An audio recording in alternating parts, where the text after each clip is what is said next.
Many of us are sewing masks or interested in sewing masks, and I wanted to share the results of my research and experiments over the last week.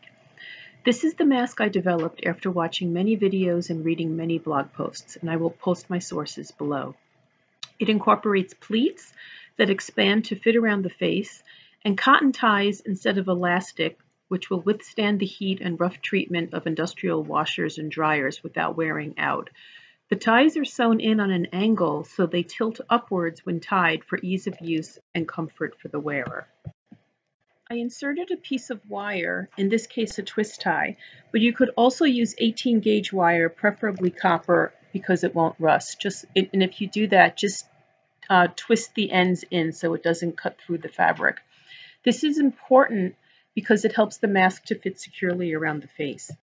My fabric is already lined with non-woven mesh to serve as a filter, and I have also included a pocket for an additional filter if desired by the user. So after spending nearly a week with doing various prototypes of making a mask, I have finally hit upon the perfect solution, incorporating 3 different sources, which I'm going to link for you. I've decided with the 7.5 by 15, which when you fold 15 in half, it's 7.5 again. So it's I'm going to wind up with a 7.5 inch square. So what I have here, for example, at first I was thinking 7.5 is kind of an odd number, but I realized this, most of us have, if you have this quilting square, quilting ruler, it's 6 inches and then it gives you this 1/2 inch. So if you make a straight edge in your piece and just line it up 1 inch over, put your ruler down, and then you can cut here and you're going to have a 7.5 inch square. The other thing that I'm doing is I have these, if you have a fat quarter, or you even have, if you have one of these half pieces that has the selvage and you've just cut it in half between the selvages, if you're having your 45 inch fabric, you're going to wind up with a piece that's 22 inches, 22.5, something like that. This is the perfect length for a tie because you have 20 inch, you want about 20 inches for the ties. And what I realized here is that I can use my AccuQuilt. I mean, what you want is, to make the ties, I'm putting, I'm using my binding for my cover stitch machine. I'm using my 8mm binder to make the smallest ties that I can for comfort. This is perfect. And what I've been doing is putting it through my AccuQuilt to make 2.5 inch strips. And then to get the 1 1/4 inch that I need, that's actually half again. So I line it up on the edge of the AccuQuilt to get that. And I'm going to show you how I do that. So here's my AccuQuilt Go that I have set up. I'm actually using my bed for this, so it's not exactly flat. So here is, if you can see here, these are the blades, and that this is 2.5 inches. However, this part, the outside edge is 1 1/4 inches. So what I'm going to do first is I'm going to slice my 2.5s, and then I'm going to show you how I get it, what I do after. All right, so I have this laid down, and as you see, this part, this is the end of the blade. So I'm getting it, I want to get as much as I can on here, and I'm having it just cut off those selvage edges. So I have it folded in half, and now all I'm going to do is, okay, this time you put a pad on top of your fabric because the blades are going to push up into this, and you don't want to damage the machine. So I'm lining this up. Oops, I think I shifted my fabric. No, I didn't. Okay. So now when this is lined up, all we're going to do is crank this, and it's going to pull it through. Okay, here we go. It's kind of like working a printing press. I'm cranking. It's coming through. They have an electric one of these also, but, you know, why not? Sometimes it's nice to do things manually. It doesn't take that much time, and it's not a whole lot of effort. So here what we do is you want to angle it off. You don't want to, you see it's already sticking. You don't want to pull it off because then it can take the strips with you. So here, so there's a lot, it's very dry in my bedroom, and okay. So now we have our 2.5 inch strips. So I'm going to take these off. All right. So what I've done here is, if you can see, I've moved these all the way to the edge because this is the slicing blade. It's going to slice all of these right in half. So all these 2.5 inch strips are going to become 1.25 inch strips, which I can use for my ties. Now, if I had here an extra, from where it was folded in half, this wound up being a 2-inch strip, and I can use this for my side bindings. So nothing goes to waste. All right, so now this has come out the other side, and as you can see,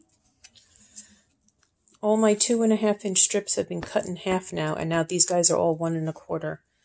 1.25. Whoops! Oh my gosh. All right, I'm trying to tell you, the people who are able to do this with one hand, I really admire them. So here, so now I have all these 1.25 inch strips that are going to go right into my bias binder. And then I'm going to have all the ties, because I need 4 ties for each mask, because two for the top and 2 for the bottom. So it's a lot of binding. So I usually leave an evening and I just bind, and the next day I put the masks together. And the last thing you'll need to do is line these up with the corner a little bit past on your 45 degree line, and then you're going to put your ruler on the 45 degree line. So when you slice them, you're going to have a point for inserting into your bias binder. These are some other strips that I did previously, and you will see here that they are exactly 1.25 inches, which is just what we need. Next, I'm going to show you how I bind them up. So what I'm doing is I'm feeding this through my 8mm bias binding foot. And you can see here, it's quite nice, and it's nice and thin. So it makes a nice thin strap for the masks. And I have it on my first and second needle. So I'm doing a narrow cover stitch, and it looks quite nice. And then what I do is on the end, get through this.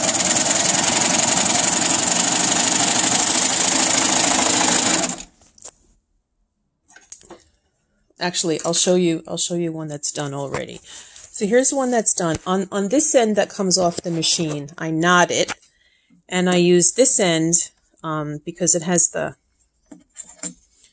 this end that has the fabric. I cut this one.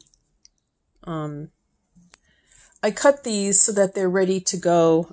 They're at a 45 degree angle so that I can do that angled, so that my straps angle upwards a little bit to make it easier to tie and more comfortable for the wearer. The next step for the ties is you have a knot tied on one end.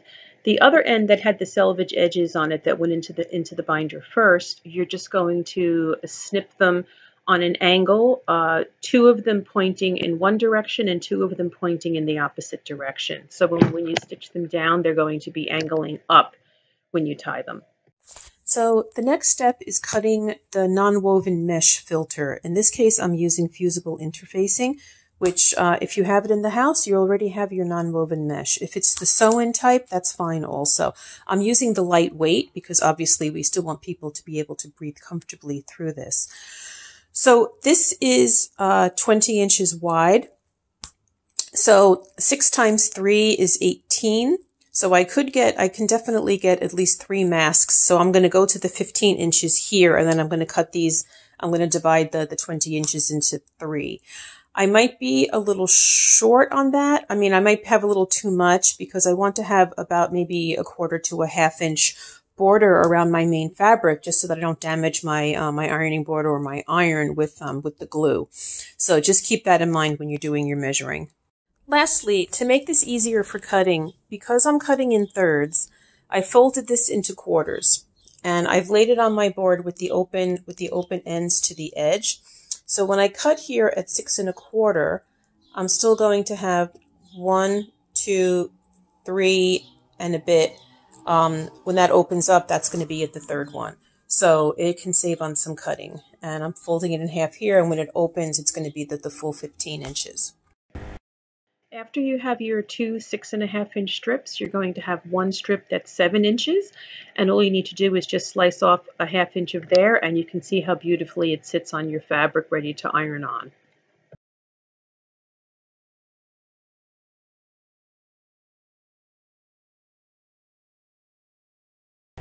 Because I was making a lot of masks, what I did was I put some tape to indicate the 1.5-inch mark on my sewing machine so that I didn't have to keep putting pencil marks on my fabric. I know it's wrinkly. This is just a sample that I put on the machine to take a photo. It's not one that I'm using for the masks. One other thing I did was I laid the twist tie, or you could lay whatever wire you're going to use, down on the top of the mask in the center, and I just stitched down maybe 4 stitches on either side of where the twist tie would sit before I put it inside the mask, so it wouldn't slide around once it was in there. For the binding, you're going to want a strip of fabric that extends about 1 inch or a little bit less on either side. With right sides together and the ties clipped in place, line up your raw edges, tuck in the ends, and sew down about 1/4 inch to secure the ties to the mask. As you'll see from these next few steps, it's not necessary to press the ties in half as you would do for normal binding. You can just leave it how the strip is done originally. So what you're going to do is you're going to pull the strip out so that the right sides are facing. Flip the mask over to the back side, fold it in once, fold it in a second time to enclose your raw edges. You don't need to press it for this. And then just put it back on the machine and stitch the back side down. And now your mask is finished.